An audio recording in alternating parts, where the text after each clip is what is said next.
సిద్ధాంతిక విభేదం ఏంటి? తెలుగుదేశం ఏమో ప్రైవేటీకరణ ధనవంతుల చేతులకి ఇచ్చేస్తే వాడు 10 మందికి ఏదో ఒకటి ఉపాధి కల్పిస్తాడు అన్నది వాళ్ళ స్టైల్ ఆఫ్ ఫంక్షన్. వీళ్ళ సైద్ధాంతికత ఏంటి?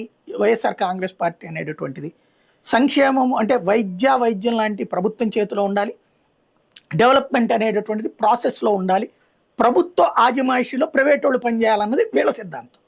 ప్రైవేట్ వాడి చేతిలో ప్రభుత్వం ఫెసిలిటేటర్గా ఉండాలన్నది వాళ్ళ సిద్ధాంతం. తెలుగుదేశం ఇద్దరిది సైద్ధాంతికంగా భిన్నం కంప్లీట్గా. అది ఒక ఆస్పెక్ట్ ఒప్పుకోవాలి. రెండవది వ్యక్తిగతంగా మా నాన్నను చంద్రబాబు నాయుడు మిత్రులే, కానీ చంద్రబాబు నాయుడు ఇంట్లో కష్టం వచ్చినప్పుడు మా నాన్న ఆదుకున్నాడు బాలకృష్ణ కాల్పులప్పుడు కూడా. కానీ నన్నేమో బలవంతంగా ఇరికిచ్చి నా రాజకీయ జీవితాన్ని సమాధి చేసి తన కొడుకు కోసం నా రాజకీయ జీవితాన్ని సమాధి చేయడానికి ఏకంగా తన పార్టీ శత్రువు అయినటువంటి కాంగ్రెస్తో చేతులు కలిపాడు చంద్రబాబు నాయుడు అన్నది జగన్మోహన్ రెడ్డి కసి. అంతే కదా, దాంట్లో కాంగ్రెస్ కేసు పెట్టి వదిలేస్తే అయిపోయింది. మధ్యలో వీళ్ళు ఎందుకు ఇంప్లీడ్ అయ్యారు? మిగతా అన్ని కేసులు ఇంప్లీడ్ అవుతున్నారా? లేదు కదా, ఓన్లీ జగన్ కేసులోనే ఇంప్లీడ్ అయ్యి అతన్ని రాకుండా చూడాలని చూసారు. పోనీ అప్పటికి ఏమైనా పార్టీ పెట్టుకునే విభేదాలు ఏమైనా ఉన్నాయి వీళ్ళిద్దరికి? లేవు కదా, తర్వాత కదా అతను పార్టీ పెట్టింది.